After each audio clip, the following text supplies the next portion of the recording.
नमस्कार दोस्तों, स्वागत है आप सभी का हिंदी साहित्य के यूट्यूब चैनल पे। दोस्तों, आज का हमारा टॉपिक रहने वाला है हिंदी साहित्य का आदिकाल में जैन साहित्य, फागु साहित्य और फागु काव्य और नाथ साहित्य। आज 3 टॉपिक को हम लोग कवर करने वाले हैं, जिसमें जैन साहित्य, फागु काव्य और नाथ साहित्य। जितना भी इन टॉपिक से प्रश्न बनेगा वो इसी क्लास से रहता है। इसमें हम समझ और ट्रिक दोनों का प्रयोग करेंगे। जी हाँ दोस्तों, हम इसमें समझेंगे भी और रचनाओं और पंक्तियों को याद करते समय ट्रिक का भी प्रयोग करेंगे। आइए आज के क्लास को स्टार्ट करते हैं। जैन साहित्य। जैन साधुओं ने अपने मत का प्रसार हिंदी कविता के माध्यम से पश्चिमी क्षेत्र में किया। रास काव्य परंपरा में प्राचीनतम ज्ञात ग्रंथ रिपुदार रास है। डॉक्टर दशरथ ओझा ने इसका समय 905 ईस्वी बताया है। रिपुदार रास संस्कृत भाषा में लिखा है तथा इसमें अभिनय नृत्य और गान इन तीनों तत्वों का मिश्रण है। जिन दत्त सूरी द्वारा रचित उपदेश रसायन दास अपभ्रंश भाषा का सर्वप्रथम ग्रंथ है।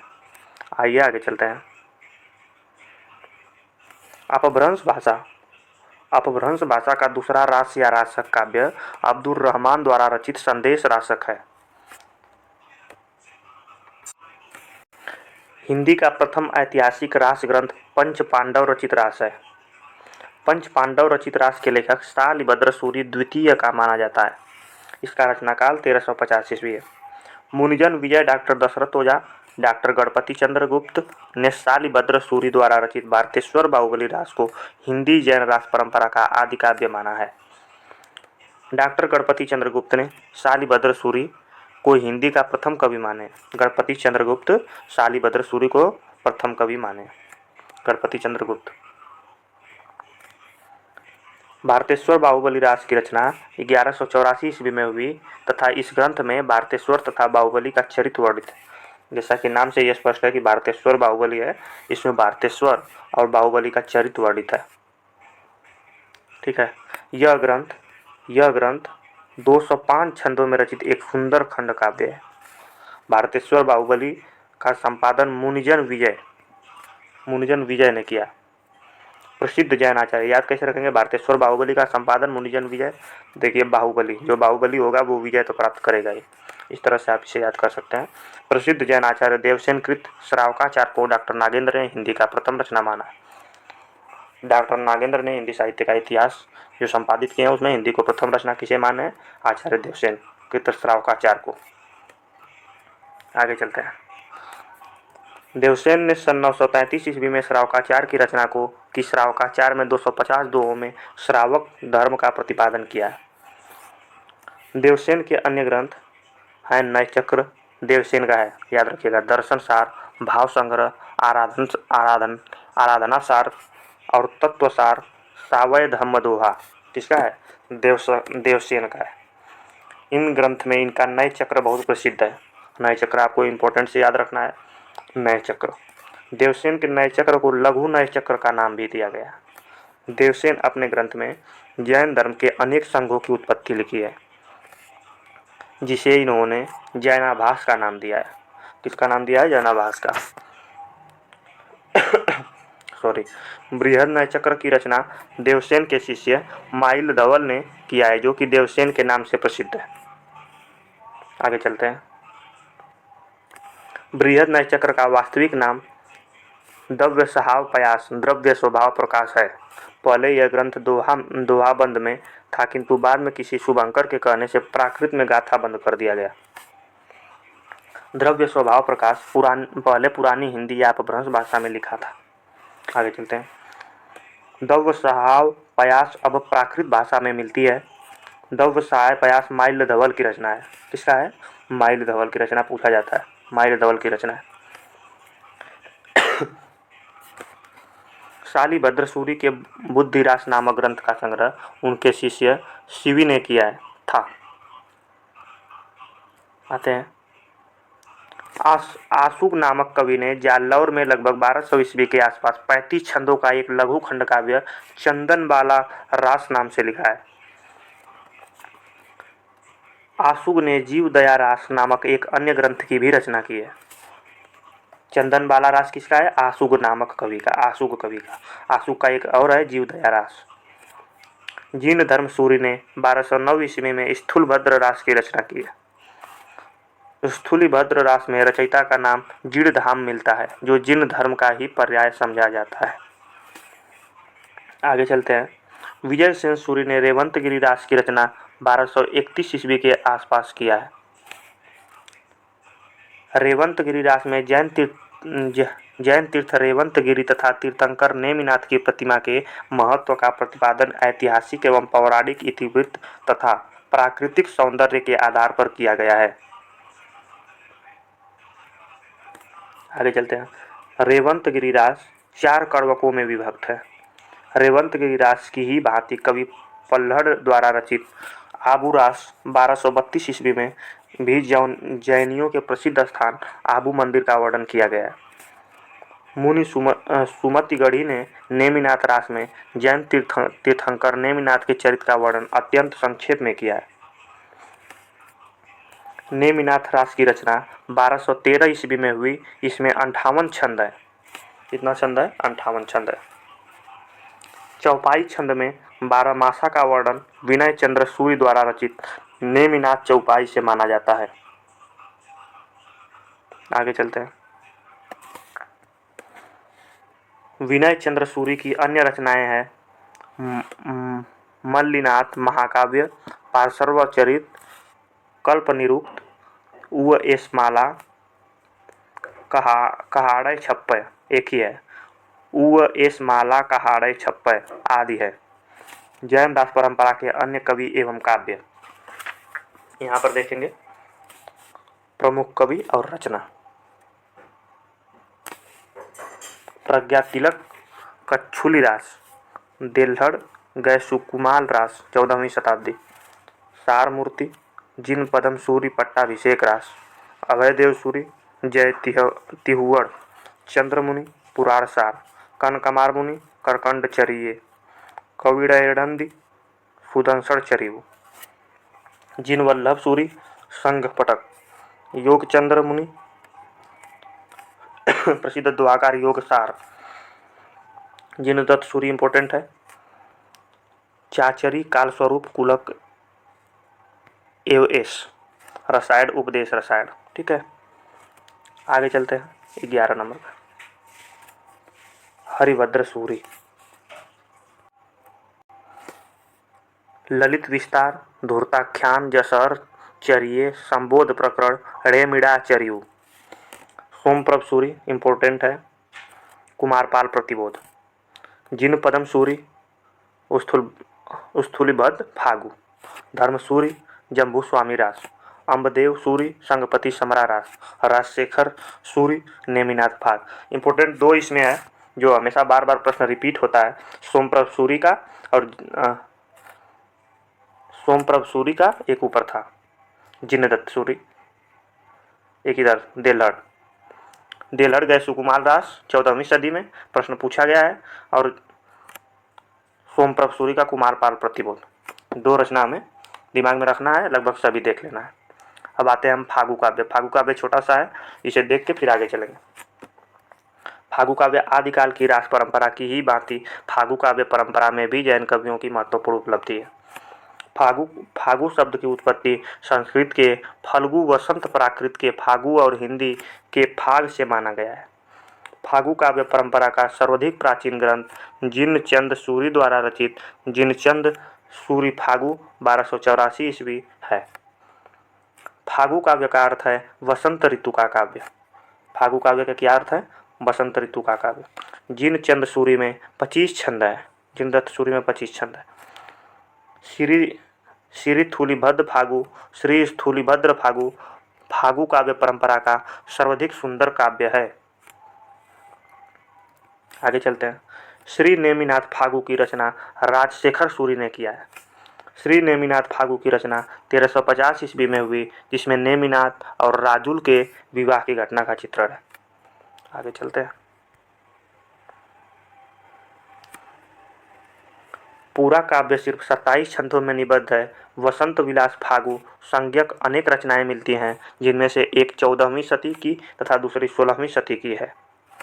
डॉक्टर माता प्रसाद गुप्त ने परिश्रम पूर्वक वसंत विलास फागु का संपादन किया तथा इसका समय 13वीं शताब्दी बताया। कौन? माता प्रसाद गुप्त। वसंत विलास फागु 84 छंदों में रचित एक श्रृंगारिक काव्य है, जिसमें वसंत और स्त्रियों पर उसका विलासपूर्ण प्रभाव का मनोहारी चित्रण है। चलते हैं नाथ साहित्य की तरफ। फागु साहित्य समाप्त होता है। गोरखनाथ का नाथ पंथ बौद्धों की वज्रयानी शाखा से निकला हुआ माना जाता है। गोरखनाथ नाथ पंथ बौद्धों के वज्रयानी शाखा से निकला है। गोरखनाथ ने पतंजलि के उच्च लक्ष्य ईश्वर प्राप्ति को लेकर हठ योग का प्रवर्तन किया। सिद्धों की वाम मार्गी भोग प्रदान योग साधना की प्रतिक्रिया के रूप में आदिकाल में नाथपंथियों की हठ योग साधना आरंभ हुई। आचार्य हजारी प्रसाद द्विवेदी के अनुसार नाथ पंथ या नाथ संप्रदाय के सिद्ध मत, सिद्ध मार्ग, योग संप्रदाय, अवधूत मत एवं अवधूत संप्रदाय नाम भी प्रसिद्ध है। हजारी प्रसाद द्विवेदी का मत है। पूछ लिया जाएगा कि किनके अनुसार ये कहा गया, तो हजारी प्रसाद द्विवेदी। हठ योग के सिद्ध सिद्धांत पद्धति ग्रंथ के अनुसार ह का अर्थ है सूर्य, ठ का अर्थ है चंद्र। हठ का मतलब क्या है? तो ह का मतलब सूर्य होता है, ठ का मतलब चंद्र होता है। सॉरी, इन दोनों के योग को ही हठ योग कहते हैं। हिंदी साहित्य के 6 चक्रों वाला योग मार्ग गोरखनाथ ने चलाया था। गोरखनाथ को नाथ साहित्य का आरंभकर्ता माना जाता है। गोरखनाथ के गुरु का नाम मत्स्येंद्र नाथ था। मत्स्येंद्र नाथ को ही मीननाथ और मच्छंद्र नाथ भी कहा गया है। मत्स्येंद्र नाथ चौथे बोधिसत्व अवलोकितेश्वर के नाम से भी प्रसिद्ध हुए। मत्स्येंद्र नाथ गोरखनाथ के गुरु। मिश्र बंधुओं ने गोरखनाथ को हिंदी का प्रथम गद्य लेखक माना है। कौन? मिश्र बंधु। राहुल संकृत्यायन ने गोरखनाथ का समय 845 ईस्वी माना है। डॉक्टर हजारी प्रसाद द्विवेदी उन्हें 9वीं शती का मानते हैं। आचार्य रामचंद्र शुक्ल और डॉक्टर राम कुमार वर्मा 13वीं शती का बताते हैं तथा डॉक्टर पीतम्बर दत्त बर्थवाल उन्हें 11वीं शती का मानते हैं। यानी कि गोरखनाथ के समय में मतभेद है। अलग अलग लेखक, अलग अलग रचनाकार अपने अपने हिसाब से इनका समय बताते हैं। इसमें राहुल संकृत्यायन ने गोरखनाथ का समय 845 ईस्वी माना है। हजारी प्रसाद द्विवेदी उन्हें 9वीं शती का मानते हैं। आचार्य रामचंद्र शुक्ल और डॉक्टर राम कुमार वर्मा दोनों लोग का मत एक ही है, 13वीं शती का बताते हैं। डॉक्टर पीताम्बर दत्त बर्थवाल उन्हें 11वीं शती का मानते हैं। प्रश्न ऐसे भी पूछा जाएगा कि पीताम्बर दत्त बर्थवाल के द्वारा गोरखनाथ का समय है, आपको ऑप्शन में दे देगा 9वीं शती, 11वीं शती, 10वीं शती, 8वीं शती, तो आपको पीताम्बर दत्त बर्थवाल उन्हें 11वीं शती के अनुसार मानते हैं। ठीक है, कैसे भी प्रश्न पूछा जा सकता है, ध्यान रहे। आचार्य हजारी प्रसाद द्विवेदी ने लिखा है, हजारी प्रसाद द्विवेदी का मत है कि शंकराचार्य के बाद इतना प्रभावशाली और इतना महिमान्वित भारतवर्ष में दूसरा नहीं हुआ। किसके बारे में? गोरखनाथ के बारे में। भारतवर्ष के कोने कोने में उनके अनुयायी आज भी पाए जाते हैं। भक्ति आंदोलन के पूर्व सबसे शक्तिशाली धार्मिक आंदोलन गोरखनाथ का भक्ति मार्ग ही था। गोरखनाथ अपने युग के सबसे बड़े नेता थे। डॉक्टर पीताम्बर दत्त बर्थवाल ने गोरखनाथ के 14 ग्रंथ को प्रमाणित मानकर उनका संपादन गोरखबानी नाम से किया है। कौन? गोरखबानी पीताम्बर दत्त बर्थवाल का 14 ग्रंथों का प्रमाणित मानकर उसने संपादन किया है।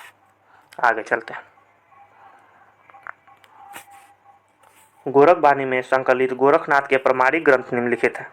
जो गोरखबानी में 14 ग्रंथ मानकर पीताम्बर दत्त बर्थवाल ने लिखा है, उनका गोरखबानी का संपादन किया है, उसमें ये ग्रंथ है 14। कौन कौन है देख लेते हैं। शब्द, पद, शिष्या दर्शन, प्राण संकली, नरवय बोध, 6वां आत्मबोध, अभय मात्रा योग, 8वां 15 तिथि, 9वां सप्तवार, 10वां मच्छिंद्र गोरख बोध, 11वां रोमावली, 12वां ज्ञान तिलक, 13वां ज्ञान चौतीसा, 14वां पंचमात्रा। ये 14 ग्रंथ को प्रमाणिक मानकर इनका गोरखबानी का संपादन किया गया। कौन किया? पीताम्बर दत्त बर्थवाल। गोरखनाथ के संस्कृत भाषा में लिखे निम्नलिखित ग्रंथ बताए जाते हैं। पहला सिद्ध सिद्धांत पद्धति, दूसरा विवेक मार्तंड, तीसरा शक्ति संगम तंत्र, चौथा निरंजन पुराण, पांचवा वैराट पुराण, छठवां गोरख शतक, सातवां योग सिद्धांत पद्धति, योग चिंतामणि इत्यादि। ये गोरखनाथ के संस्कृत भाषा में लिखे गए ग्रंथ है। कौन कौन? ये 7 है, याद रखिएगा। आगे चलते हैं। 10वीं शताब्दी के प्रसिद्ध कश्मीरी आचार्य अभिनव गुप्त ने अपने तंत्रालोक में मच्छंद विभु या मत्स्येंद्रनाथ की वंदना की है। नाथों की संख्या 9 मानी गई है। गोरख सिद्धांत संग्रह में 9 प्रवर्तकों के निम्नलिखित नाम गिनाए गए। ये नाथों की संख्या, नवनाथ, नवनाथ कहे जाते, कहे सुनते हैं ना, नवनाथ, नवनाथ कहा जाता है इन्हें। नागार्जुन, जड़ भरत, नागार्जुन, जड़ भरत, हरिश्चंद्र, सत्यनाथ, भीमनाथ, गोरखनाथ, चरपट, जलंधर और मल्यार्जुन। आगे चलते हैं। डॉक्टर राम कुमार वर्मा ने नवनाथों का निम्नलिखित नाम बताया है। पहला आदिनाथ, मत्स्येंद्रनाथ, गोरखनाथ, चौथा गाहिड़ीनाथ, चरपटनाथ, चौरंगीनाथ, ज्वालेंद्रनाथ, बद्रीनाथ एवं गोपीचंदनाथ। ये राम कुमार वर्मा के अनुसार नवनाथ। आदिनाथ के परवर्ती संतों ने शिव माना है। चरपटनाथ का पूर्व नाम चरकानंद था। चौरंगीनाथ गोरखनाथ के शिष्य थे और ये पूरन भगत नाम से प्रसिद्ध हुए। आगे चलते हैं। नाथ संप्रदाय में जलंधर को बालनाथ कहा गया है। इंपोर्टेंट है, बालनाथ कहा गया किनको? जलंधर को। नागार्जुन, गोरखनाथ, चरपट और जलंधर का नाम नाथ और सिद्ध दोनों में गिन जाता है। प्रश्न पूछ लिया जाता है, ये 4 लोग जो हैं सिद्ध में भी हैं और नवनाथ में भी। इसमें से क्वेश्चन पूछा गया कि इसमें से कौन जो है जो सिद्धों में भी है और नाथों में भी है। ऑप्शन दे देगा आपको नागार्जुन, गोरखनाथ, चरपट, जलंधर, और दे देगा उसमें पूछ देगा इनमें से कोई नहीं। तो आपको याद रखना है कि ये नागार्जुन, गोरख, चरपट और जलंधर सिद्ध भी थे और नाथ भी थे। इनका नाम दोनों में आता है। आगे चलते हैं। नाथों में रासायनिक नागार्जुन को माना जाता है। रासायनिक कौन थे? नागार्जुन थे। नाथ पंथ के जोगियों का कनपटा भी कहा जाता है। नाथ पंथ के जोगियों का कनपटा भी कहा जाता है क्योंकि वो अपने कान में बड़े बड़े लव पहना करते थे, इसलिए उन्हें कनपटा भी कहा जाता है। नाथ पंथियों की भाषा सदुकड़ी भाषा थी, जिसका ढांचा कुछ खड़ी बोली लिए हुए राजस्थान थी।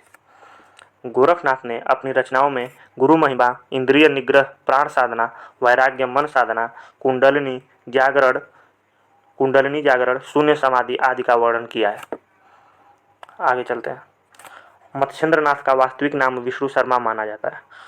इनकी लिखित संस्कृत रचना काल ज्ञान निर्णय का संपादन प्रबोध चंद्र बागची ने किया है। कौन किया है?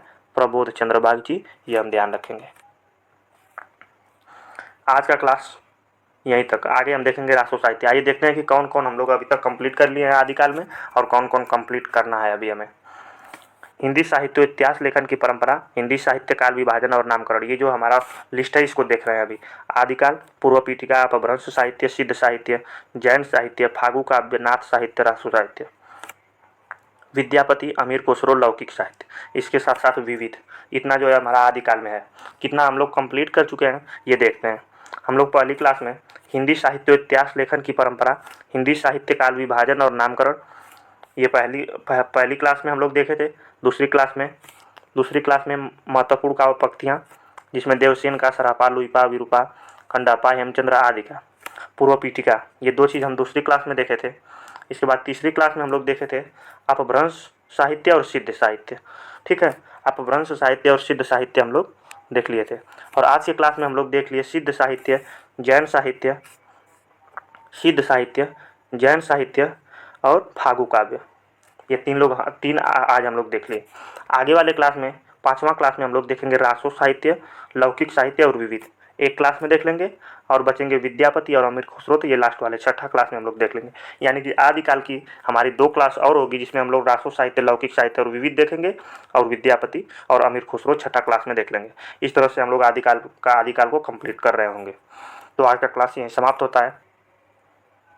यदि आपको हमारी क्लास अच्छी लगी हो तो आप लाइक, शेयर और सब्सक्राइब कर सकते हैं। बहुत बहुत धन्यवाद।